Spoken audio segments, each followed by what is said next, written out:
Portanto, meus amados, aqueles discípulos foram na direção da tempestade. Agora, nós lemos na palavra de Deus que Noé, por exemplo, foi na direção do dilúvio. Deus mandou Noé, e o barco de Noé enfrentou aquelas águas, aquela enchente tremenda, e continuou navegando. Irmãos, outra vez Deus abençoou Abraão e pediu a Abraão que ele mandou Abraão que fosse na direção do filho Isaque. Isaque foi fruto de oração. Quanto tempo Isaque demorou para ter aquele filho? Abraão demorou para aquele filho. Agora chegou quando Isaque tinha mais ou menos 17, 18 anos. Deus disse: Abraão, vai para a terra de Moriá, para a terra que eu te mostrarei, e ali você vai oferecer o meu filho no holocausto. Holocausto quer dizer queimado tudo. E aquele Abraão obedeceu. Chegou lá no monte, tudo preparado, não faltava nada, e o filho disse: pai, onde está o cordeiro? Irmãos, às vezes nós fazemos grandes festas e damos comida para todo mundo, mas nós esquecemos, amados, de que nós estamos enfrentando uma tempestade. Abraão enfrentou uma tempestade, e ele ia imolar o seu filho pela segunda vez, quando Deus segurou o braço de Abraão. Não faça isso. E Abraão recebeu aquele filho como se fosse ressuscitado.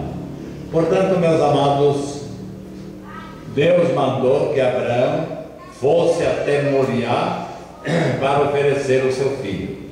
Mas outras vezes Deus mandou Jacó. Jacó brigou com seu irmão e foi lá para a terra do sogro.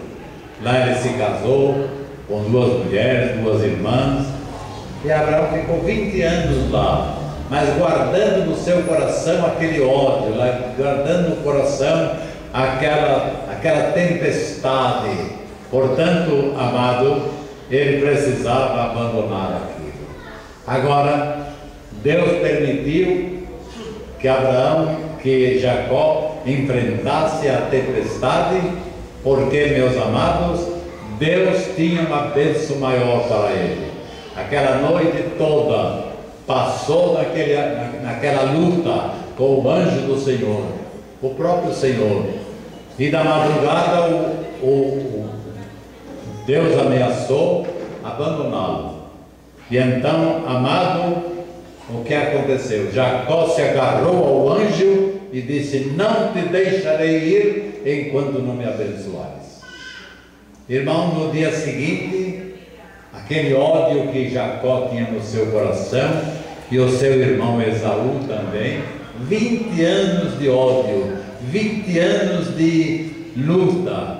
E, meus amados, naquele dia, depois da oração, a oração a noite inteira, no dia seguinte, eles se abraçaram, ele se abraçou com o irmão e se beijaram. Vale a pena, irmãos, orar, porque Deus tem para nós coisas maravilhosas. Moisés também foi na direção da tempestade.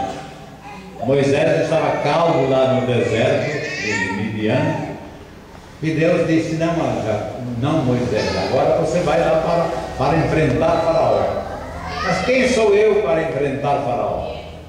Você vai enfrentar Faraó, porque eu estou com você. Não te deixarei nem te abandonarei. E Jacó foi e enfrentou o Faraó. E, meus amados, que coisa maravilhosa quando Moisés recebeu aquela marca no seu coração. Foi exatamente uma marca no seu coração.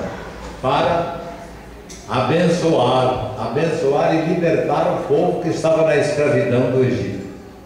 Agora, irmãos, Deus também abençoou já Israel, o povo de Israel, quando eles pretendiam tomar a estrada dos filisteus, que era uma estrada reta e curta.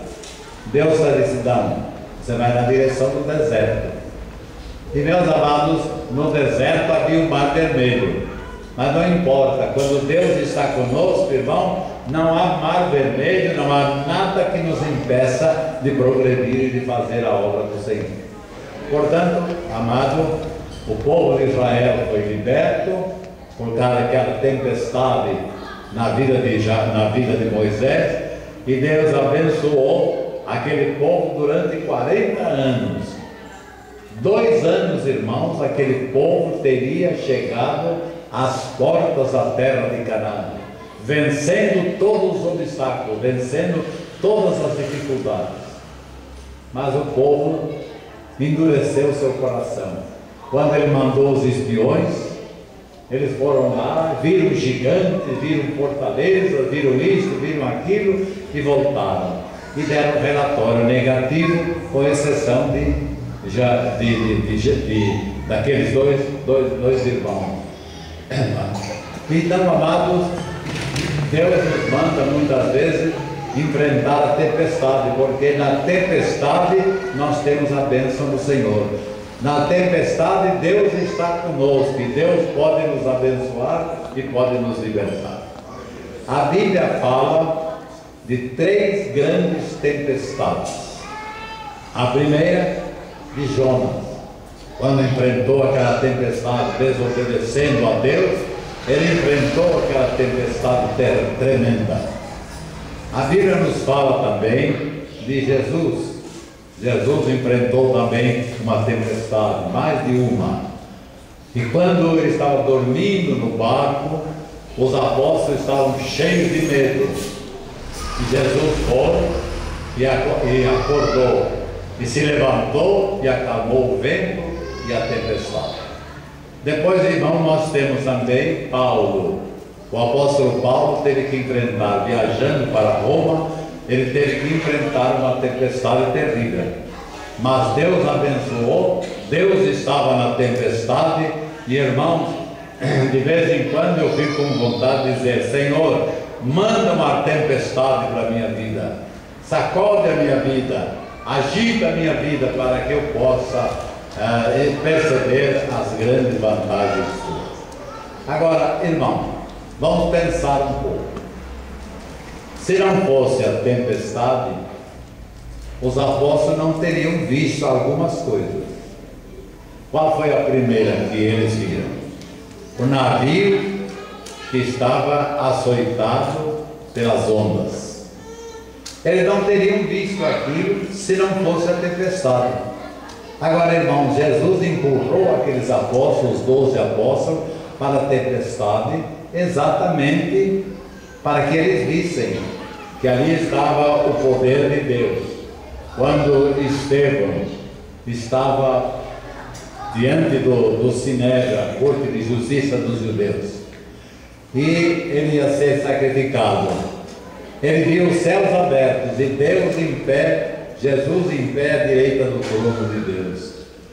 E Estevão morreu agradecendo e abençoando aquele povo.